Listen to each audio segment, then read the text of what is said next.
상태입니다. 중요한 것은 많은 국민들이 탄핵에 대한 의구심을 많이 가지고 있습니다.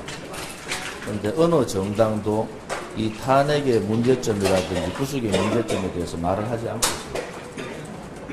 그리고 헌정사상 처음으로 태극기의 물결이, 태극기의 보수우파 세력이 몇백만 명이 거리로 나왔지 않습니까? 그런데 그분들의 뜻과 그분들의 애국심을 그분들이 요구하고자 하는 보수의 가치와 대한민국의 정체성에 대한 그러한 가치를 어느 정당도 담아주지 못했다. 오히려 폄하하고 무시하고 또 어떨 경우에는 그분들의 아픔을 더 아프게 만드는 그러한 모습이 소위 보수정당을 얘기하고 있는 한국당 내에서 몇 개월 동안 전개된 것이 사실입니다. 이런 부분에 있어서 저는 분명히 새누리당에 들어가면서 어제 집회에서 말씀드린 대로 저는 머슴을 하러 들어간 사람입니다. 태국 애국 세력들의 아픔과 분노를 저는 그냥 무시할 수 있는 그러한 정치인이 못 됩니다. 그래서 그분들의 대변인은 또 새로운 보수 우파의 개혁을 위해서라도 새로운 보수 우파 정당이 생겨야 된다. 이런 생각을 갖고 탈당을 선언했고 새누리당을 입당을 했습니다. 후보 추대를 제가 받았습니다만은 워낙에 큰 일이고 제가 후보 수락을 하면은 저는 후보직을 끝까지 합니다. 대통령이 마칠 때까지 하기 때문에 그런 부분을 굉장히 고민을 지금 많이 하고 있고 며칠간 좀 더 고민해볼 그런 중입니다. 시한은 언제까지 일단 16일, 17일이 등록 날이니까요. 수요일 정도까지는 어떤 결정을 해야 되지 않을까 이렇게 보고 있습니다. 혹시 청원이랑 같이 뜻을 해서 탈당하시겠다는 추가로 제가 몇몇 의원분들하고 여러 번에 걸쳐서 이 탈당 얘기를 했고요. 동반 탈당 요청도 상당히 많이 했고, 그거는 벌써 몇 달 전부터 그런 얘기가 있었습니다. 지금 당장 얘기가 나온 게 아니고, 사실은 박근혜 대통령에 대한 탄핵을 어떻게 보느냐. 그래서 저는 분명히 탄핵을 추진했던 사람하고의 전쟁을 선포한다. 지금 박근혜 대통령이 구치소에서 검찰 수사를 거의 10시간씩 몇 번을 받고 있는데도 나온 게 아무것도 없습니다. 딱 하나 뇌물로 하려고 했던 게 정유라 말인데 그 말 소유는 삼성 겁니다. 검찰에서 지금 곤혹스러운 거예요. 일단 구치소에 구속을 시켜놨는데 나온 게 없어요. 그리고 어느 세계에서 대통령이 직접적인 돈을 한 푼도 안 받은 그 많은 걸 다지도 한 푼도 안 받은 대통령이 있었습니까? 역으로 생각하면 역대 정부의 그 많은 부정부패들이 과연 이 정부에서 있었는가요?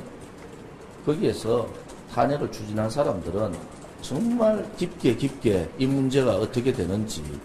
또 하나는 제가 원내 지도부에 당 지도부에 최고위원으로 있을 때 김무성 전 대표한테 비상대책위원장 요청까지 했어요. 모든 정권을 다 주는 비상대책위원장을 해라. 그러면은 탄핵 소추만 막아라. 이렇게까지 했지 않습니까? 오늘 처음 얘기했죠. 그렇게까지 제가 하소연하고 했는데도 안 받았지 않습니까?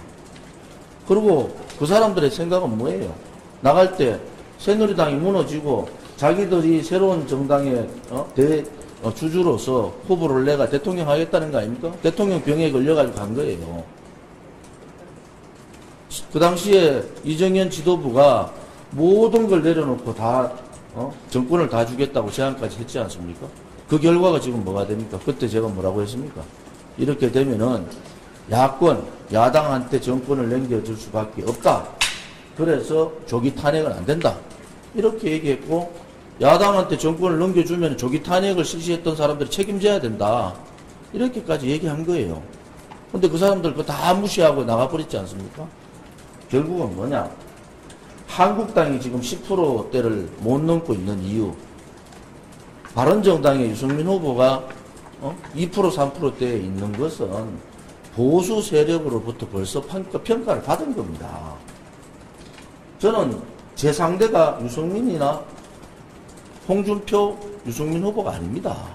제 상대는 분명히 얘기하지만은 이 탄핵을 주도했던 대통령병에 걸려가지고 죄 없는 대통령을 탄핵시켜버린 문재인이 제 상대입니다. 대통령이 병에 걸린 사람 아닙니까?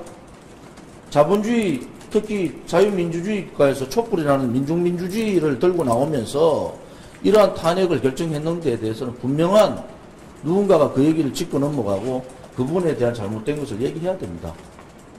그래서 저는 제 상대는 이 한국당이나 유승민, 안철수가 아닙니다. 안철수 후보는 박지원 후보의 로봇이에요, 로봇. 그렇지 않습니까? 박지원 대표가 너 좀 강하게 해라 했더니 과음 지르고 강철수식 하는, 이거는요, 사실은 상식 밖의 얘기입니다. 안철수를 찍어주는 것은 박지원을 찍어주는 거하고 똑같은데 어떻게 그 얘기들이 보수의 사람들이 찍을 데가 없는 거예요. 그러니까 유승민은 아예 배신자는 안 되고 홍준표는 하는 짓거리가 마음에 안 들고 자기가 그 많은 90몇 명이 되는 자유한국당을 이끌면서 이 보수 세력 태극기세를 껴안아야 되는데 껴안지 못했지 않습니까? 두 사람은 벌써 보수 세력들 배격을 한 겁니다. 제가 우려스러운 것은 그러면은 보수도 아닌 사람 또 대통령 탄핵을 가장 먼저 대통령 하야 안 된다 탄핵을 얘기했던 사람이 안철수 아닙니까? 이 사람이 박지원 대표의 아바타 비슷하게 조정당하고 있는 이 상황을 그냥 넘어가면서 그렇게 지금 상황이 이러니까 보수 우파는 그냥 조용히 숨지고 있어라. 이거 말이 안 되는 소리예요. 그래서 저는 분명하게 더불어민주당 후보인 문재인 후보가 저희 상대지. 제가 이런 말씀을 드리면 저는 전략적으로 정치 전체판을 좀 보지 않습니까? 지금요, 바른정당하고 합친다. 이 합치는 것은 무엇을 의미합니까? 바른정당은 전체 보수의 10%도 설득이 안 되는 당이에요. 나머지 90%를 버리겠다는 거 아닙니까? 그것은 대권을, 소위 말해 대통령 선거를 하려는 후보의 상황이 아니에요. 무슨 방법이 있으면 빠져나갈까를 생각하고 있는 상황이지. 그래서 자유한국당이나 봄당원당에서 더 이상 얘기는 안 하겠습니다만은 의원들이 열의가 없어요. 왜? 후보가 이 대선에 대한 관심을 가지고 가야 되는데 그게 아니라는 거 아닙니까? 그래서 제가 말씀드린 것은 유승민 후보나 홍준표 후보는 벌써 자기를 지지해주는 보수 세력에 대해서 심판을 당했다. 그래서 많이 부족하지만은 새로운 당인 이 보수 태극기 태극기 분들을 대변할 수 있는 이 새누리당으로 제가 나가는 겁니다. 저 개인적으로는 여러분 잘 아시다시피 미방위원장 제가 양보를 해서 차기 미방위원장으로 내정된 거 아닙니까? 그럼 다 버리고 나가는 겁니다. 어떤 의원들은 저한테 용기를 주고 어떤 의원들은 저한테 만류를 요청했지만은 이 중대한 정치사에 있어서 몇백만 명이 보수가 거리로 나온 적이 한 번도 없는 이 중대한 정치사에 있어서 아무런 그 사람들을 대변할 수 있는 사람이 없다. 그것을 대변할 수 있는 정당이 없다. 이거는 불행이죠. 그래서 저는 제가 희생되더라도 새누리당의 대선 후보가 아니라 새누리당의 그야말로 모서모의 역할을 할 수밖에 없고 이분들을 대변해 줄 수 있는 역할을 정치인의 한 사람으로 할 수밖에 없다. 저는 그렇게 보고 있습니다. 김진태 의원 같은 경우는 경선에 나와. 의원하고 김진태 의원의 경선 문제는 조금 다르죠. 상황이 좀 다르지 않습니까? 그 경선의 여론조사가 이렇게 됐기 때문에 지금 유승민, 홍준표 국민 여론조사 누가 이깁니까? 저는 당연히 유승민 후보가 이겨요. 왜? 탄핵 찬성했던 사람들은 홍준표나 김진태는 안 찍습니다. 그런 국민 여론은 100이 아니고 보수를 지지하는 태극기에 대통령 탄핵을 반대하는 사람을 지지하는 층은 30에서 35% 아닙니까? 그 사람들이 아니고 65%, 70%의 사람들을 다 넣어가지고 여론조사를 한다? 그래서 유승민 후보가 아마 국민 여론으로 홍준표 후보 보고 하자. 그러면 홍준표 후보 못 받을걸요? 못 받지 않습니까? 당당하지 못하잖아요. 후보가 될 때는 국민 여론조사를 50% 넣어서 하고, 다른 당하고 후보, 그러면 통합을 하자, 합치자, 후보 연대하자, 이렇게 얘기하면은, 저는 100점 100패다. 그래서 못하는 겁니다. 그냥 그래서 자꾸 들어와라 얘기만 하는 거죠.